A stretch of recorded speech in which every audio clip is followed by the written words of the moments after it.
Welcome to Dig It, a real estate podcast by Hubbell Realty Company. I am here today with the illustrious mayor of West Des Moines, Russ Trimble. Russ and I go way back, and we'll dive into that in a little bit. My name is Joe Pietruszynski. I'm the executive vice president of Hubbell Realty Company. Worked a pretty long career working with different cities around the metro. And Russ has been no stranger in my career at Hubbell. So welcome, Russ. Hey, thanks for having me, Joe. Appreciate it. Russ, before the podcast gets started, if you recall, I think you were the key council member that helped us through Michael's Landing in West Des Moines. Yes, that's Remember correct. That? I do. Remember that? There was a lot of issues with Regency filing bankruptcy and the land position, and we really needed to develop a strategy to get Stagecoach through. Right. And just re-energize the area. And as we were developing through the property, we tried to further develop to the west on property that was owned by Dr. Neff. That's correct. Do you remember Dr. Neff? I remember that, yes. And you and I had... And how far back are we rewinding on this? I don't even know, Claire. I mean, Russ... Time flies when you're having fun. I mean, this could be, 5 years ago? 6 years ago? I think Russ is the oldest mayor that I've interviewed. Oh, no. That's a hot take that you don't know. I'm making that up. Geez, lots of young mayors out there, I'll tell you what. Right? I'm making that up. I think you and I think you are a year older than me, but we're somewhere on the same age. But no, so we were trying to really work hard on this parcel of property to the west and incorporate it into the development. It required you and I to go over to his house. Yep, I remember. And what did we have to do before we even got talking with Dr. Neff? Do you recall? Well, I want to say we had a cocktail before we even got talking. Do you remember what kind of cocktail it was? It was bourbon, but I don't recall the kind of bourbon. Now I'm into bourbon, so I would remember what kind of bourbon I had. But back then, it could have been Jack, could have been Jim. It was Scotch. Oh, was it Scotch? Dr. Neff was a big Scotch guy. Sure. And he would always invite people over to talk with him. And you lucked out because when you came, we were only drinking Scotch. But most of the times he would have us shoot his gun because he had the right to shoot gun at his pond. Yep. And then he would have this routine where we would drink Scotch, and I think he would smoke cigars, and then we'd get to talking. But I remember when you were over, I think we were like 3 Scotches in. Yep, I just had 1 Scotch. So I know you're not feeling well, but Claire, today we thought we would do this podcast with a little bit of good Scotch. I love just to loosen things up, Claire. We thought we might. I had to stop. I don't know if you will. Do you want? Sure. Shall we partake? It'll help. I don't know how much ice y'all You want. are from Milwaukee. I am. And it's in my blood. There's plenty of alcohol consumption in Milwaukee. There is. Okay, so tell us then while we prep here, how did you get started? How did you go from Milwaukee, Des Moines, and get us into kind of your... Sure. So I graduated high school. I had a mom that was very involved in my life, and she basically had done a bunch of research on colleges. There was somebody that was on my block that went to Drake University. I had never heard of Drake University. And it was in this place called Des Moines, Iowa. At least you said it right. And so she said, we're going to go check this out. I think you're going to like it. And my mom is very in tune. She oftentimes knew what I would like before I knew that I would like that. And so we came and took a look at Drake University. And looking back on it, this is probably the dumbest thing I ever did. I applied to 1 college, and that was Drake. Had I not gotten in, I don't even know what I would have done. So applied to Drake, got in, came here in 1990. I was an athlete in high school, and I was not going to be playing sports in college, and I felt a little bit weird. So I walked onto the basketball team and made the basketball team, got into 8 games. Can't say that I had the most quality time when I was in those games. But you were there, bro. I was there. I got my varsity letter, played freshman year under Rudy Washington. We might have to dig in the archives for a photo of that. I know. I was part of the youngest NCAA team in the nation that year. No way. I think almost half of our team were freshmen. Oh, that's cool. What position did you play? I played. They listed me as a guard. I was more of a forward. I was the only guy that wasn't a beanpole. I was more like a football build out there, with a bunch of very tall string bean like basketball players. I love that. Can you still dunk a basketball? I cannot dunk a basketball anymore. I might be able to dunk like a marble or something if I'm lucky, and if I grow my nails out long or something. But no, I used to be able to dunk. I know that would shock you given the condition that I'm in. We're going to find a good archive. As one of the oldest mayors that you've interviewed. But no, that's going to come back to bite you at some point in this. So came to Drake University because of that. I cursed this place up and down, said I'm going to move back to a bigger city, and then absolutely fell in love with it. Met my wife, who's from Iowa, originally from Western Iowa. And so I am an absolute lifer, and as proud as I am to be from Wisconsin, I'm even more proud to be an Iowan. Love that. Did you meet her at Drake? I met her at Drake, but she's 3 years younger than me, and we met at a Drake Relays party. My friends were pharmacy majors, and her sorority sisters were a bunch of pharmacy majors as well. And so they said, Alana, I think you ought to meet this Russ. I think you two would hit it off. And so we met at a Drake Relays party when I was 3 years out of college. I think she was a senior. And we did hit it off and dated for a couple years and then got married. And we've got 4 kids who are three of which are in college now themselves. Love that. Yeah. So she was attracted to the cheese, brats, beer, and polka, right? I guess. It must have been like Be Kind to Animals Day that day. She took pity on me and took me in. So Milwaukee native. That means we have a lot in common. Oh, no. Speaking polka, beer. Lots of polka in Milwaukee. Lots of beer gardens. Both are very strong Bears fans. We love the Bears. Oh, no. That's where we draw the line. Listen, I'm crying after the last game. Come on, man. Well, I was getting ready to cry. I thought, my gosh, I don't remember the last time the Bears beat the Packers. Yeah. And I've got a lot of friends that are Bears fans. Yeah. And I'm like, this isn't going to go well for me. I don't care if the Packers lose every single game of the season. Except they the Bears. just can't. They can't lose to the Bears. Yeah. Vikings are close second. I did grow up throwing snowballs at Green Bay fans, but we're friends now. We're friends now. We're friends. Well, so what after college? How did you? What was the path that kind of led you to the mayoral seat? Sure. That actually goes back to when I was 10 years old. When I was 10 years old in the public school in Milwaukee, we took a field trip, and we were going to see the President of the United States speak. And I wasn't the greatest student. Probably didn't even know where we were going on the field trip. And we went to a place called the Bavarian Inn, and there we heard Ronald Reagan address basically a sea of people, like a Beatles concert. And I remember sitting there that day, 10 years old, watching this man. He was one of the most honorable, dignified, noble people I've ever seen. Everybody was listening to every single word that he said, and people wanted to join him in working to make this country better. And I thought to myself right then and there when I was 10, I want to do that someday. I was a weird kid like that. 10 years old, I said, I want to do that someday. And so I've always been interested in government and politics. And then, I lived in West Des Moines after I graduated from Drake. So I've been in West Des Moines almost all my adult life. And I was kind of watching the way the city was growing and developing. And I thought, you know what? I want to help this city grow and develop as we move forward. Started having kids. Really wanted to shape the city for my kids as they were growing up and work on economic development, quality of life, and try to do everything I could to make the city the best city in America, and still working on that.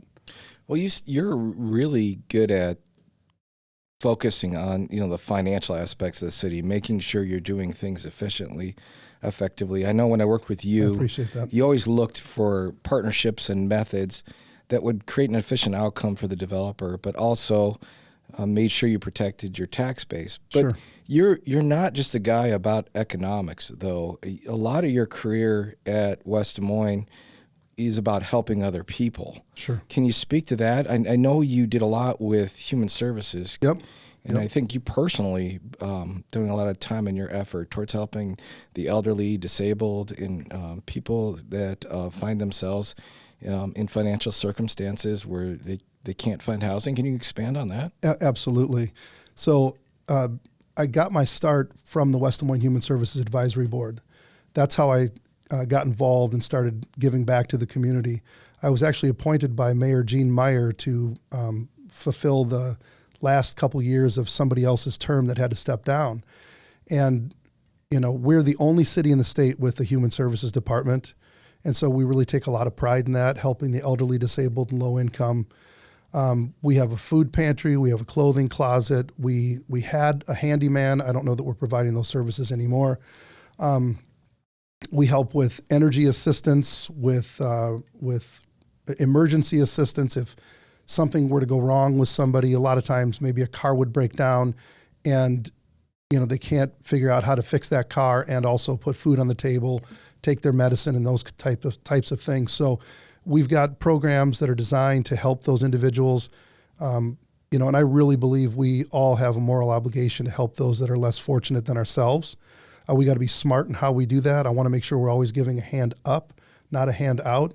And we've got a lot of people in West Des Moines they're very hardworking, that are proud of what they do, and they just need a little assistance. So we do that every day at West Des Moines Human Services. And, and then you've got the housing aspect that you mentioned as well. Right. Affordable housing is a big issue, as you know very well. And very hard. Yeah, very difficult. It's especially difficult when your land prices are through the roof and very expensive. But we've taken a lot of pride on our affordable housing. We've implemented a lot of different kind of outside the box programs to try to help low and moderate income individuals get into a home. And so we're very proud of those efforts that we've undertaken as well. Like growing even back to when we worked together at, it was called Michael's Landing at the time, now Mill Ridge. You were behind the solution to use TIF resources and set aside that could then grow your bank of funds for for more affordable housing, workforce housing in your community. Right. And been focusing those resources on projects to lift people up and provide opportunity in gaining from other aspects of housing growth and value. You've done a phenomenal job at that. Thank you, I think Joe. Appreciate you it. continue to focus on that, because I know absolutely it's hard as developers too, because you bring a project to the finish line and you're depending on certain things to happen at this, from all different agencies, and one may fall through and there goes the project, right? Right. So connecting the dots is really hard. But West Des Moines is really stepping up and trying to come up with programs to make it happen. Right. So I think that's a really cool thing you're doing, and being proactive about it. Sometimes you get into communities with NIMBYism, or people don't want it, but they don't realize that the person that may be teaching their kids or are working as an entry police officer falls sometimes into these categories. Right. And it's very hard for them to find housing, and we need housing for everybody. And I really think your solutions are really setting the path for the entire metro to find an answer to affordable housing. Yeah, I mean the way that we talk about it, I mean we want our kids to go off, get college educations if they want to explore the world, but we want them to come back and be able to live and work in the same community in which they were raised. And if you think about that, it's very difficult to do so. The cost of housing has gone up and up and up, as well as everything else has gone up as well. And so, these are the people that we're trying to bring back here. And as you said, they could be an entry-level teacher. They could be entry-level at Wells Fargo. You have to be 80% of the area median income or less to be able to qualify, but 80% of the area median income in West Des Moines is probably around $55,000, $56,000. So these are hardworking individuals that are trying to better their lives and make something of themselves. And they need a place to live. They want to be in West Des Moines. They want to be in the suburbs. We want to be able to provide that housing, and our workforce depends on it as well. So it's really workforce housing that we're trying to provide for these individuals. And we're proud of the job we've done. We've been outside the box. We've done 42 affordable units or workforce units as upper story housing in Valley Junction. We've got other housing programs in Valley Junction as well that are really trying to beautify the neighborhoods, to maintain our affordable housing stock, and to get low and moderate income individuals into their first home. Interest rates have hurt that third portion of the program a little bit, but as you know, the feds are looking at reducing interest rates little by little, maybe not as fast as we'd like to see, but we're hoping to have some takers on that part of the program as well. We piggyback on the Iowa Finance Authority program if you qualify for that, and you want to move into what we call historic West Des Moines area, kind of Valley Junction area, then we will match the incentives that you get at the state towards your closing costs and down payment. Nice. We're working on a project that is right off of the 235 8th Street corridor there. Yep. Again, another area that's very difficult to energize, but West Des Moines stepped up and said, here's resources available to revitalize this area and provide opportunity for people. Still not dead yet. We're working on it. But okay. But let me know how I can help. We're working on it. There's other possibilities out there, and just appreciate the efforts. Yeah. What are some of the other things in your leadership? Because West Des Moines has just done tremendous things over the years. Thank you. What are some of the other things that's you're passionate about in your leadership? Things that you're working on or trying to expand on to grow the city in a positive way? And maybe don't always get the headline, right? Sure. Well, what's interesting is one of the number one issues in any city USA is property taxes. Mm-hmm. So we're constantly working to reduce property taxes whenever possible. We've done that little by little. If other taxing jurisdictions joined us in our efforts, you would see a massive difference in your, maybe not a massive, you would see a significant difference in your tax bill. So we are just very mindful that we've got seniors on fixed incomes that are struggling to stay in their homes. We've got young families trying to make ends meet. So we're always looking to see if we can reduce that property tax, city property tax rate. We are just one small portion of your property tax bill, but we're going to do our part on that front. The other thing that we're working on always is economic development. We've worked extremely hard on economic development to bring different companies into the city of West Des Moines and to work with the companies that we have in West Des Moines to help them grow and expand and create jobs. And, it's been very successful. We've got Salmons, IMT, Wells Fargo. We've got West Bank's corporate headquarters there. We have the first ever Dave & Buster's that was a long time coming that finally came to fruition and is there and people are enjoying it. First ever in the state, Top Golf. I was there. It's awesome. That is an amazing entertainment facility. He's not very good, but he's still he likes to go swing away and have some cocktails. Listen, man, I grew up a Bears fan on the south side of Chicago. Golf's not in here. Grew up with golf. Terrible. So, and we've got, Ruth's Chris Steakhouse.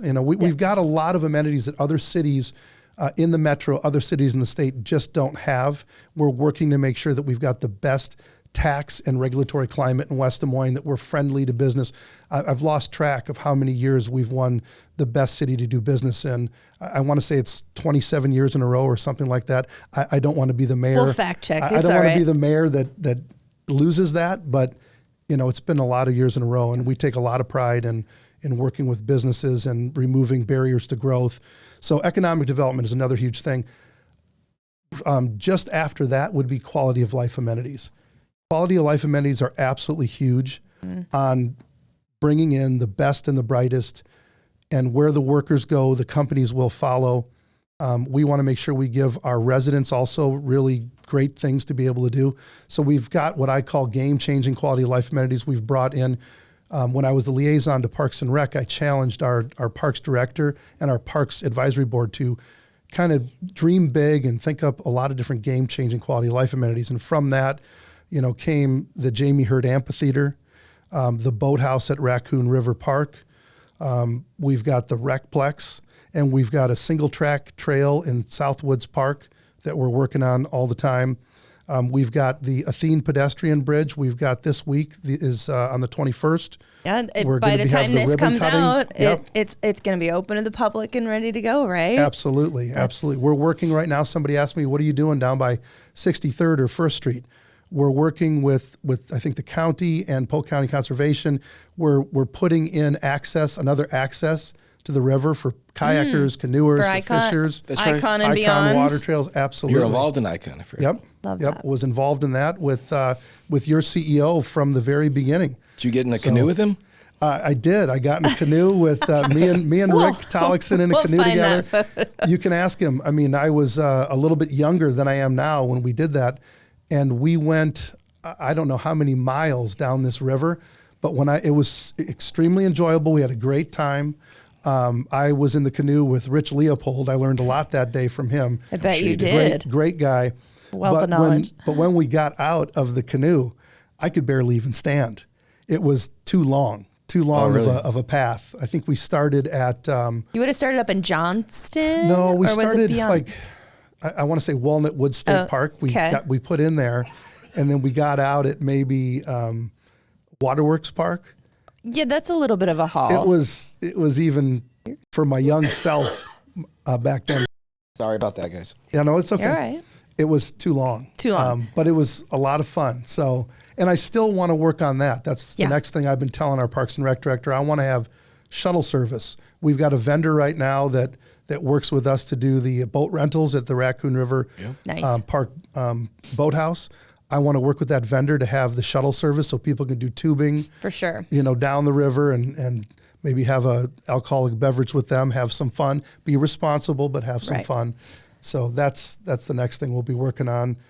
There's all kinds of other quality of life amenities we have in the queue. Seriously, right as I started, when I was researching and doing a little digging, I can't believe I didn't find the Drake, freshman lineup. Basketball? Can't believe I didn't find that. Not that's yet. how little I played. It's hard to find that on the internet. I bet I could imagine how rich it would be if they had the NIL back then?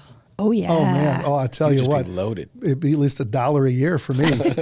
I feel bad. One of the stories I tell to my coworkers is when I played for Drake back in the day, we got done with the game and some little kid came up to me, a couple little kids asked me to sign their basketball, autograph their basketball. I tried not to. I said, please, kids, you don't want my autograph, Oh, yes, they do. No, you don't want. I argued with them, and they insisted. Well, those little kids today are probably, I don't know what, in their 30s. Yeah. They're probably looking back and going, oh my gosh, I've got a 90? Russ Trimble autographed basketball. This thing's worthless. They'd be roughly 34 years old. What are you talking about? Drake basketball player, mayor of West Des Moines. That thing. It's worth something. If you put that out, on Craigslist or something, somebody would probably give you $1 for it. Making money left and right. Yeah. I know. I haven't bid on that one. But when I was doing my research, the sheer number of ribbon cuttings and welcomings and businesses that you have welcomed this year alone. Right. And I'm sure you're sitting, on a stack of announcements that you can't quite say anything about yet. Right. But it's amazing to see how many people you have, welcomed in and more to come. And, when I said some of the projects get a little bit more of the headlines, the Grand Experience gets a lot of the headlines, right? I don't know what you can and can't say about where that's at and kind of where it's headed, but I know that people are excited to see what that, DMU campus and everything else kind of shapes out like. Right. So let me say this because you brought up a good point, and that is that we have tons of ribbon cutting ceremonies. We've got tons of businesses moving in. We've got tons of businesses growing and expanding.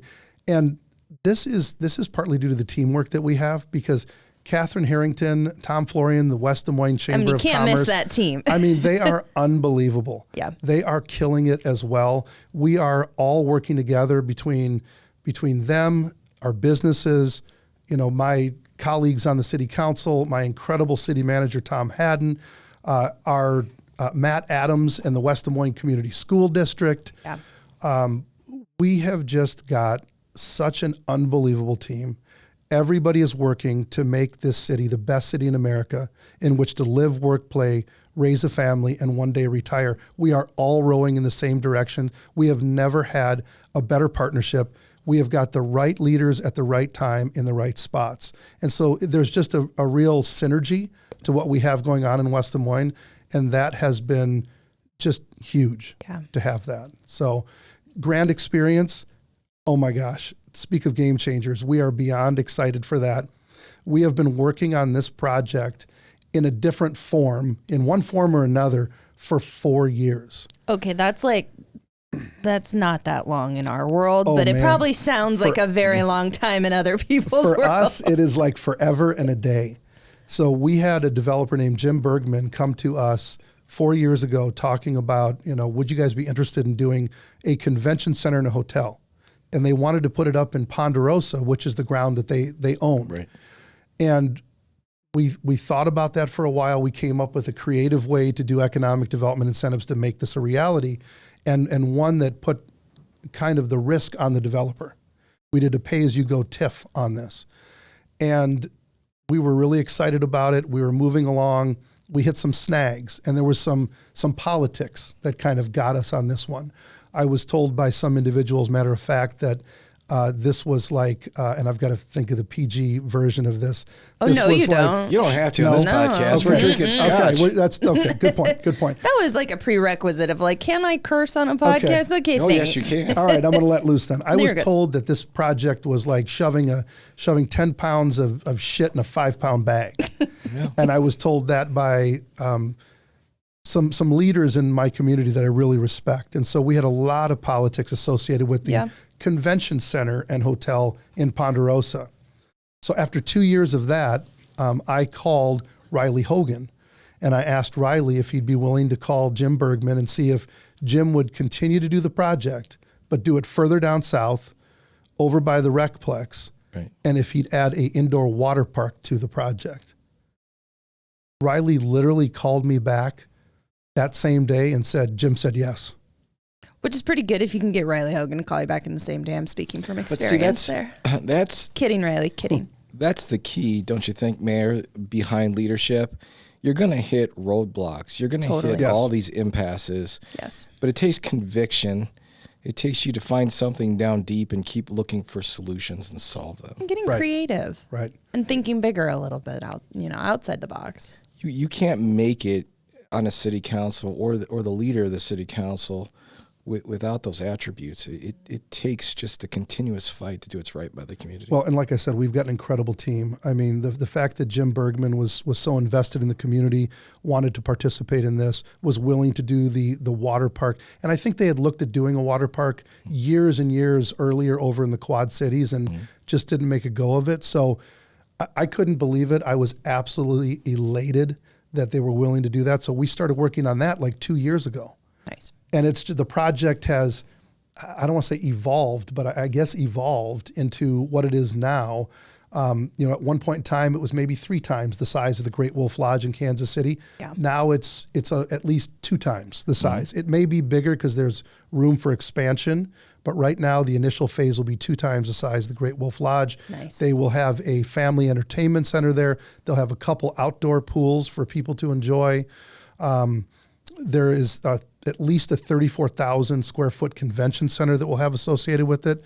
That is the size of the Meadows in Altoona. Nice. So it's going to be a phenomenal facility. And then that's just the main part of the project. We also will have, and this is ebbing and flowing, but 4 different restaurants, I believe, and we'll see what the market can hold. But different restaurants, breweries, there'll be fast food establishments, and then there's affordable housing aspect to this as well. That ties it all back to where we were Ties where it we all were at back to before. where we were before. So there will be about 150 workforce housing units for people that are 80% AMI or less, and there's going to be preference given to those that are working on site on the project. Nice. So people that are working in the water park, people that are working in the hotel, people that are working at the fast food places, the restaurants in the neighborhood. Those people will be given preference on the affordable housing.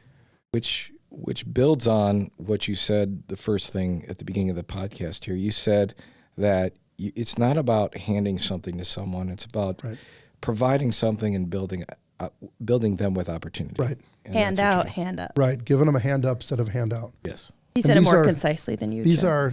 Thank you, Clay. He is very eloquent, Joe P. So I do not want to correct what he said. I'll correct him all day. Yeah, it's all right. I can be that person. Yeah, it's giving them a hand up and not a handout. Yep. And these are really hardworking people that are going to be working in restaurant, in retail. The places you depend on. Places we depend on, places that we want to go. And these are essential workers, and they're making a good living for themselves. They're working to better themselves, and they need a place to live. And if we don't have the affordable housing close by, then we become more reliant on public transit. Right. Yeah. Public transit is another huge, I want to say it's almost like the redheaded stepchild to affordable housing. Affordable housing gets all of the conversation right now. It's all the rage, but public transit's extremely important too, because if you don't have that affordable housing, then you need that public transit to get people to work. They do work hand in hand, and all the projects we work on with affordable housing initiatives need that bus route. Absolutely. Because what most people don't understand is people in that, that 30% or even 80%, they don't have cars. Right. So I'm the current chair of the Des Moines Area Regional Transit Authority. 60% of our riders do not have a working vehicle at their home. And that's DART for those. At DART, right. Yep. 60% of the riders do not have a vehicle. They don't have any other way to get to work. So it's extremely important. And 60% of the rides that we provide are to people's place of employment. Right. And almost all of the rides we provide are, helping somebody either make money or spend money in the economy. Yeah. So it's a pretty big deal, both affordable housing and the public transit. Yeah, absolutely. It does require areas that not only have services to work, but also to food. Mm-hmm. Right. Absolutely. They have to be able to travel to a grocery store. Accessibility. Work. Mm-hmm. And not only that, but there's medical appointments these people and need medicine, to get to as I well. forgot that one. Yeah. Those are kind of the three most important, and then education is another one. Yeah. Yep. So, yeah. Do you actually have free time? I'm do starting to have some right now. With the kids in school? Or? The kids, so my kids are now, I've got 4 kids, ages 23, 21, 19, and 17. So I've only got 1 kid left at home. Okay. So it's weird for me because my wife and I, 10 years ago, were like, 2 Suburbans that passed in the night. Okay. She's picking up these kids, I'm dropping off these kids, and then doing the city council thing, doing my day job at the Iowa Senate. Now with the kids in college, I have time that I never had before, and I'm not good with that. If I'm not busy, then I get into trouble. Watch out. Exactly. So speaking of busy, your job, you work with the Iowa legislature, correct? Iowa Senate. Correct. Yeah. Yep. I work for the Iowa Senate. Been doing that for about 25 years. I had one brief stint where I was the deputy state treasurer and chief of staff for our current treasurer, Robbie Smith, but I missed the Senate too much and I had to come back. So I work very closely with Leader Jack Whitfer. So, is there any connection with the work you do in West Des Moines? I'm sure there's a connection, but I always have to be very careful. I always tell people I wear 2 hats. Yeah. I never wear them at the same time. I feel like you have more than 2 hats. Yeah, maybe 3, 4, but I always try to just wear 1 hat at a time. Smart. And that's the way that it needs to be. So when I'm up in the Senate, I am the employee of the Iowa Senate, and I work hard for our state senators to, try to get their agenda passed. And when I'm in West Des Moines, I am the mayor of the city of West Des Moines, and I work as hard as I can for our taxpayers and our citizens to be the best city that we can. I love that. I know. I've had a lot of more questions than I actually anticipated having. Just keep going, Claire. Fire good. away. This one's really serious. Can you tell us a little bit about why you recently endorsed Oscar, the North American porcupine? Porcupine? Yes, I am so glad you asked this. Oh, good. Oscar is going to be one of the best mayors that we have ever seen. Tell us more. And if Donald Trump was here, he would say, Right. quite frankly, probably the greatest. He's a little prickly, but we love the porcupine. We love our porcupine. So he's amazing. Okay, stop. Yeah, just give me a second. This What? probably was the most bonus material we've ever had. No, did you? I love doing a good Donald Trump impersonation. That was good. Oh, you're going to send Joe into Send a him into coughing fit. I don't know. Gosh, that's funny. Oh my God, that was good. Well, Trump provides us so much material. Well, He's yes. so funny in the way he And, speaks, and But I love doing that. My kids God, have that's said, hilarious. Dad, you've got to do that impression at a council meeting. I said, yeah, better not. Know your Better audience, not. right? Yeah, know the audience. We have the perfect spot for Oh, you. that was But funny. it is fun to impersonate Oh my Trump. God, that was good. So back Oscar, to Oscar. please. He is going to be unbelievable for the zoo. He's going to run the place like a zoo. And if you've seen the interview that I've done, You know, We did. you look at Deuce. I mean, who does number 2 work for? You know, you got to talk to it. Tell it who's boss. You know, Oscar's the boss. He is going to be amazing. He's a little bit hard on the outside. You got to be hard on the outside. Prickly. He's a little prickly, a little hard on the outside, very soft on the inside. I think he's going to do just a phenomenal job, and I can't wait to see what he does in his first 100 days. We're Big already things. there. I'm sure he's working on it as we speak. We'll get an update. We'll maybe, we should get the Blank Park Zoo on. That'd be fun. That would be fun. I've talked to them about going to our schools and introducing them to Oscar, getting his name recognition up. You know, that's always important for any politician to make sure that your name recognition is up. Isn't he a dangerous animal? He's not really dangerous. I will say this, and I feel horrible saying this, but he's a little smelly. You know, A little smelly if you get close. I was skiing this last winter. We all know someone. And I stopped and I looked over to my left and there was a porcupine next to me. And the guy was like, stay away from that thing. Those quills will really get in throw. you. Oh, I'm sure. I'm sure that hurts, but you'll smell the porcupine from a mile away, because that was the one thing that I was kind of surprised at. You just stand there and do your... Stand and do my thing, and I'm like, wow, is that... Did I not put on my deodorant today? me today? Oh, Oscar. It's Oscar. Very pungent mare. Smell you know what? aside, he's going to be great. He's going to be amazing. I love He's going that. to be amazing. That was fun. Quite frankly, probably the greatest.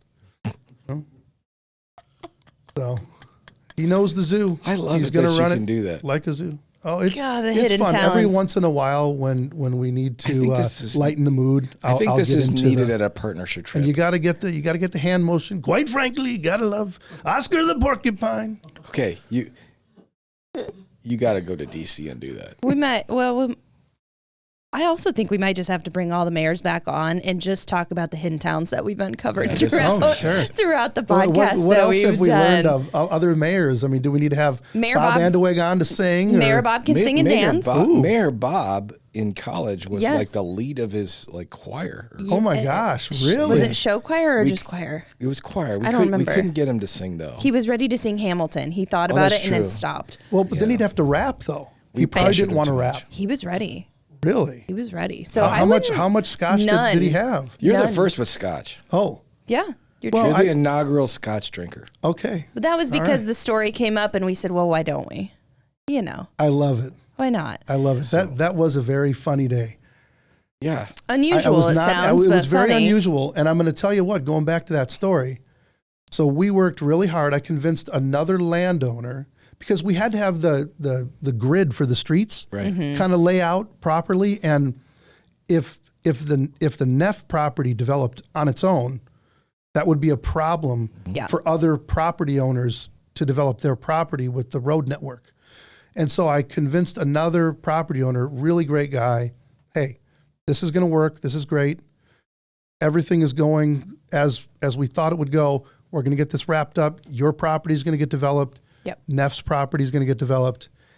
And we were literally, to say we were in the 11th hour of this project Yeah. was an understatement. I mean, we were in the last minute. I mean, 1 minute in the game. Is it happening? And the buzzer was going to sound and we were going to win the game. And everything, I'm just going to say it very diplomatically, everything blew up. There were some choice words that were used, not on our part, but there were some choice words on one of the individuals' part.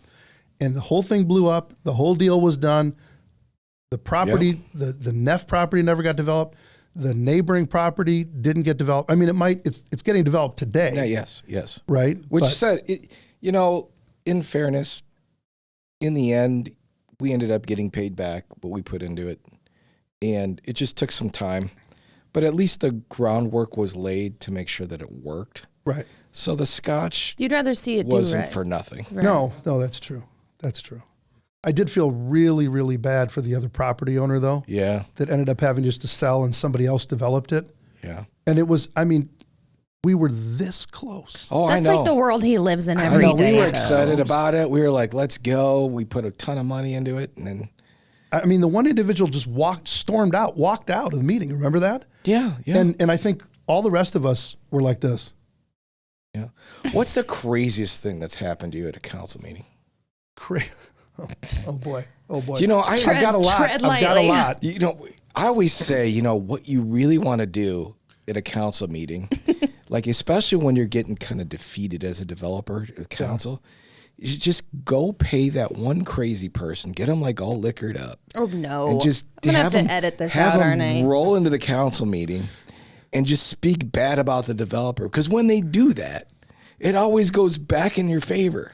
Because people tend to feel sorry for you. There's always somebody that just goes off over the top. rail and over the top. And I'm there as the developer going, yes, because now they're finally listening to me because craziness gonna.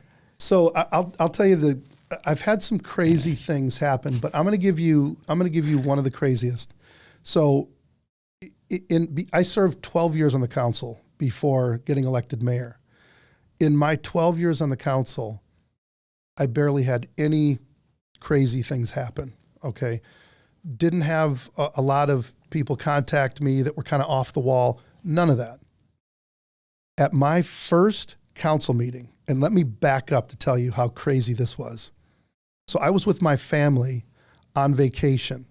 I knew that I had to cut my vacation a day short because my council meeting, otherwise I was going to miss my first council meeting as mayor. Unacceptable. Can't do that, okay? So I bought a plane ticket home a day early, and everything was fine. I think we were in Marco Island. No, must not have been. We were in Fort Lauderdale or something like that. So I was flying back out of Miami, and I booked this flight. It was a direct flight on American, left at like 9:15, got in at like 10 or 11 o'clock into Des Moines the night before my council meeting. So like on Sunday night, everything was fine.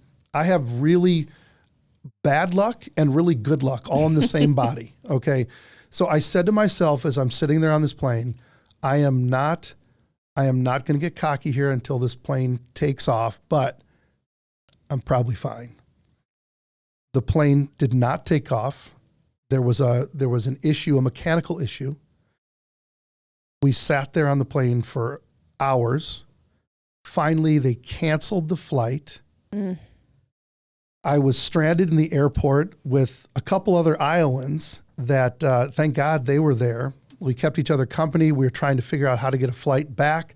I was telling them of my situation with my first meeting as mayor, and we were pulling for each other. At the end of the day, I ended up having to fly to Omaha, rent a car from Omaha, drive to Des Moines, couldn't even return the rental car because I made it back to West Des Moines at like 4:45, just in time to get to my house, change into a suit and tie, and get to the council chambers for this meeting.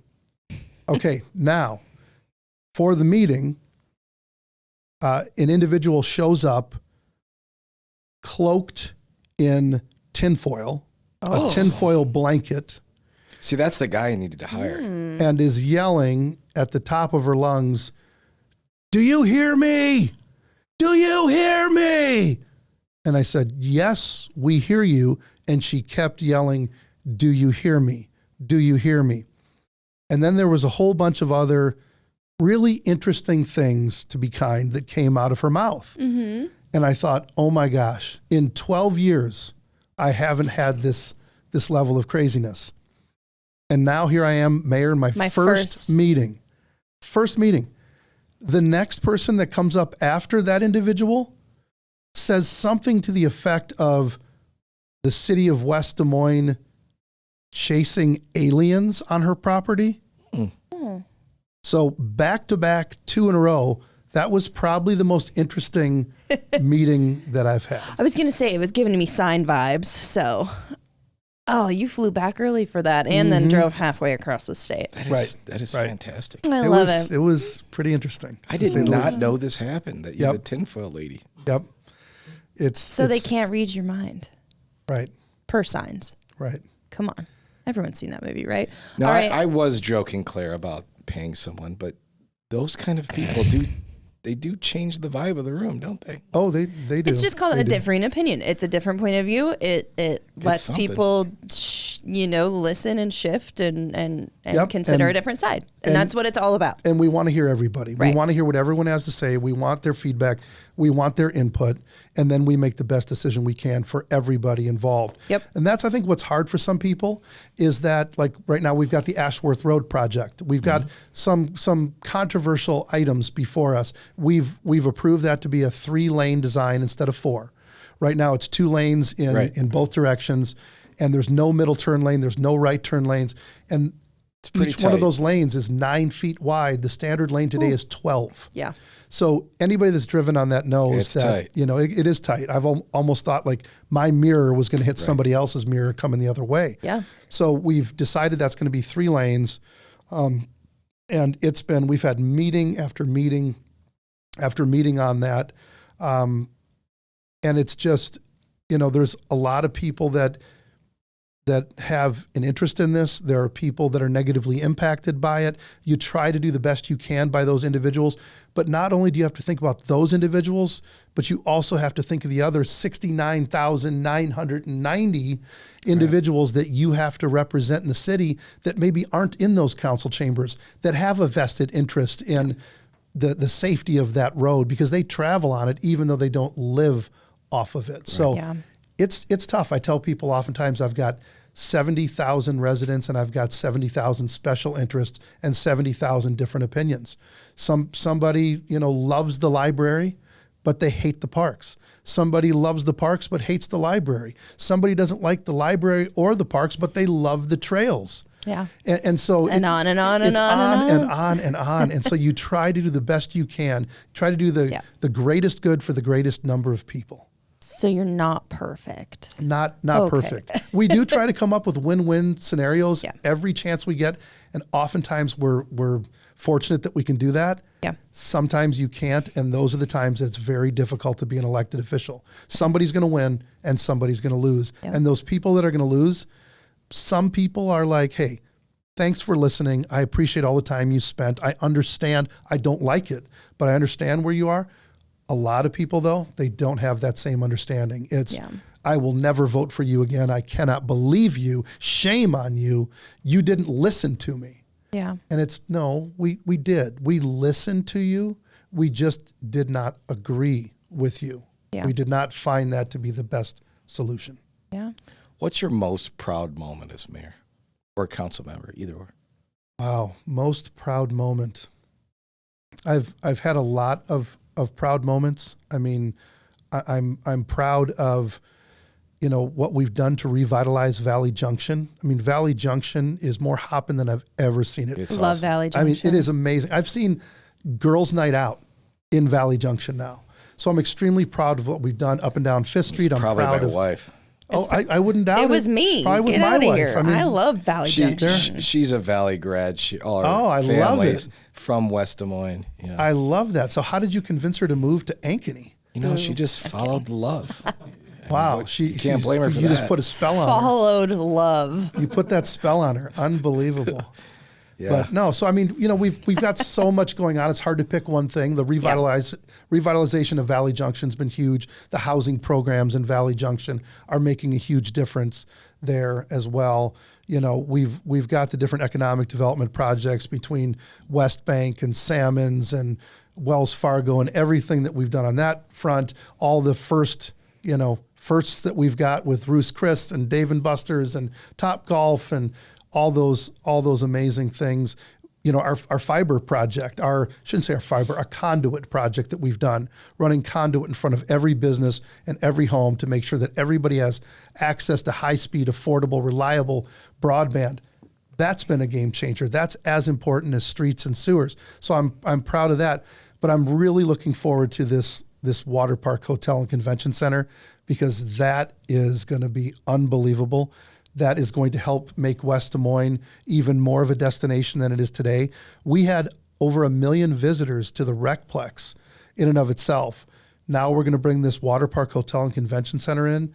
That is just going to make that 10 times better. Going to bring so many more tourists in. It's going to bring in, gymnastic, cheerleading competitions, all those indoor sports are going to come now to West Des Moines because those facilities are around, but they're not as grand as what this is going to be. Right. No, it is going to be a huge deal for our community, and it's going to have ripple effects well out into the future in the way of economic development. There are going to be more hotels built. There's going to be more housing built. And that's something that I'm really looking forward to working on as well, because we've been extremely successful on the economic development front when it comes to commercial economic development. We're also very fortunate to have a lot of great home builders and developers in our community that have done a lot of great projects, like that project that you referenced that we worked with you on to get the street through. The Mill Ridge. You guys came through. You did exactly what you said you were going to do, and it's been a huge success. But we have such a need for more housing in our community, not just affordable housing, but all kinds of housing in the community because of all those businesses that I've talked about, putts and pins, and I could go on and on with the different entertainment venues and businesses, Smash Park, you name it. But what I really worry about at night, what keeps me up at night, is whether or not we can sustain those businesses with the population that we have. And what I see as a huge need right now is jumpstarting more housing developments in West Des Moines. So, we had a meeting with the Home Builders Association of Greater Des Moines to try to get some pointers on what we can do, some obstacles we can remove to housing, and some different creative outside the box things we can do. Our staff took notes on that. We're working to implement some of those things and trying to come up with some other creative outside the box incentives to get more housing starts in West Des Moines. So we're going to be working on that in the very near future. I've talked to Rick about it already, and we're going to have some future conversations on that. And you've got the right city manager in place. He does listen to different perspectives. He's unbelievable. He embraces like new urbanism designs and ideas that can help bring the cost of infrastructure down. Tom Haddon. All right, just making sure. He's phenomenal. I cannot say enough about Tom Haddon. I call him the sixth councilman. He is so important to everything that we do. He runs the day-to-day operations of the city, of course, but he is as invested in economic development, housing, making sure that we're a welcoming, inclusive city to all, working on those quality of life amenities. He takes everything that we dream up and he makes it a reality. He puts it into place. He implements those things. We would not be the city that we are without Tom Haddon. He is that amazing. He listens and he does. He tries to bring both perspectives into play and find a solution that works. He has a can-do attitude. Yeah. He's the guy that will think of every way possible to make something work. Right. Even if there's 100 obstacles in its way, he will try to figure out how to get it done and make it a reality. He shares the same vision that we all share, and it's just been, I told Steve Gare, you did a lot of great things as mayor, a lot of great things, and we can go on and on about all the amazing things you did, but one of the greatest things that you ever did was turn us on to Tom Haddon. Yeah. We interviewed him and we thought, okay, what's going on here? Why is Steve Gare promoting this guy so much to be our next city manager? Yeah. Makes sense. Totally get it. He is unreal. Well, we're proud to be, our headquarters are based in West Des Moines. Proud to say such, and we've expanded. And we're proud to have you in West Des Moines. Very proud. There was an opportunity for us to look for a new home because we outgrew our building. Sure. And we all sat down in a room and we unanimously decided that our building needs to be expanded on, and we need to continue to grow with West Des Moines. Yep. I love that. I cannot thank you enough for that, and I mean that. I mean, we just had a ribbon cutting ceremony for the Arcadia building that R&R Realty did. Saw that. Helped keep ITA Group in West Des Moines, 450 employees and growing. Yeah. And I told them, thank you R&R, and thank you ITA Group. They could have gone anywhere. They chose to stay in West Des Moines like you guys did. Yep. From my heart, I mean, we really, really appreciate that. Welcome. We are proud to have you guys in West Des Moines. We hope that you stay in West Des Moines. You guys have been great to work with. Love working with staff. Love working with the council. Well, and you guys you're celebrating your 100-year anniversary coming right up around the corner. This will be out around the time that celebration's taking place on December 3rd. Right. For the 5th annual Best of West Awards / 100-year celebration. It sounds like it's going to be a fun one. It's. Do I have to do it? Quite frankly, probably going to be the greatest, the greatest celebration anybody's ever seen. We love Catherine. We love the chamber. We love We loved. I said, look at this chamber. It's a beautiful chamber. It's the people. Know. I said, look at these. Joe P. You've seen the chamber. Beautiful, wonderful, lovely chamber. Catherine Harrington. Can't say enough about her. She doesn't want to speak right now, but she's a wonderful woman. I can't wait for her to see it. It's going to be amazing. Okay. It's going to be the best. It's going to be the best of the West. We're going to celebrate so many different businesses that deserve to be celebrated. As you said, I believe, what is it, December 3rd from 5 to 7 at the Rewind Hotel. You're right. Yep. Be there or be circular. That's it. We're different in West Des Moines. We don't want to be square. That. Okay, don't be square. Circular. Okay, really fast. We're going off the rails because you guys going are almost at an hour. Can you believe it? Oh, no. Wow. I know. So bring it back. Bring it back. Bring it back in. Bring it in. Rein it in. Rein it in. I knew it was going to happen. She asks us an interesting question. All right, off the rails. It's a randomly generated question. I didn't pick it. I love it. All right. Well, you're all right. There's cleanup in aisle 7. There's a lung down in aisle 7. Cleanup in aisle 7. Oh, that means we don't have to edit pneumonia. anything. All right. What's the best thing you got from one of your parents?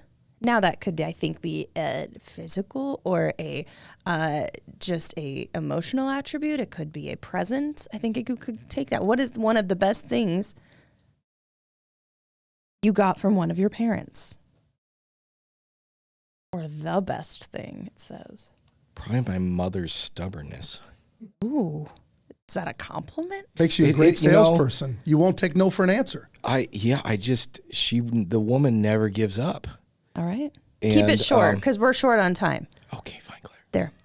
I wouldn't be who I am without my parents. I mean, my mom raised me to be who I am, taught me to put others first, to treat others how you want to be treated yourself. And if you don't have anything nice to say, don't say it at all. All those things that we've seemed to forget today in today's society, as we've lost some civility and whatnot. So we're trying to bring it back to what our moms taught us in West Des Moines, be a community of care and care for one another, make sure that everybody is welcomed in our city, treated with dignity and respect. Everybody has an equal opportunity to grow, thrive, and succeed in West Des Moines. I would not be the person that I am. I wouldn't even be able to function without my mom. She's really helped me to be the person I am, and my dad as well. He's very grounded. He's very real, very realistic, down to earth. Can he do impersonations like you can? He can't really do the impersonations though. He needs to work on that. But he's pretty darn funny. My dad's a funny guy. So you get your humor from your dad. Well, okay, you shouldn't have said that because my wife's going to see this and go, "Yep, you did." That's why you have the dumb dad jokes. Love these you guys dad went jokes, I think they're pretty funny. You went all heartfelt. I was going to say one of the best things I got from my parents is a horse at the age of 5. Oh. Did you get a horse or a pony, though? Oh, no, she was a horse. It was a horse. Oh. It was a real Claire skipped the pony stage, went straight to horse. Claire's a rural girl. Bam. She lives out by... my parents gave me a lot of love and love and support, absolutely, and a horse. And a horse. See, that's probably what I was missing was a horse. Just saying. Yeah. All right. Thank you guys so much for coming on and going over all the topics. Thank you. Absolutely. Drinking a little scotch. Thank you for having me. Claire, appreciate it. Thank you for coming on. I know you have here and many other places to be and things to do and people to see and there's no place I'd rather be than here with Joe P on his podcast. Our podcast. Your podcast. To the oldest mayor in the metro. Hey, I love it. And look, I don't look bad for the oldest mayor in the metro. My voice is not what it used to be, but I'm still kicking. I'm still getting by. I'm upright. Oxygen is flowing in and out of the lungs, much to my wife's chagrin. Yeah. But I love it. I'm doing okay for the age I'm at. So I love it. Thank you both for coming on. Thanks for having me. You can see these handsome faces or aging faces. I don't know which one you want me to go with on our podcast and on our YouTube playlist, Dig It, a real estate podcast by Hubbell Realty Company. Or you can catch us wherever you get your podcasts, Spotify, Google, Apple, you name it. And we will see you next time. Take care. Peace.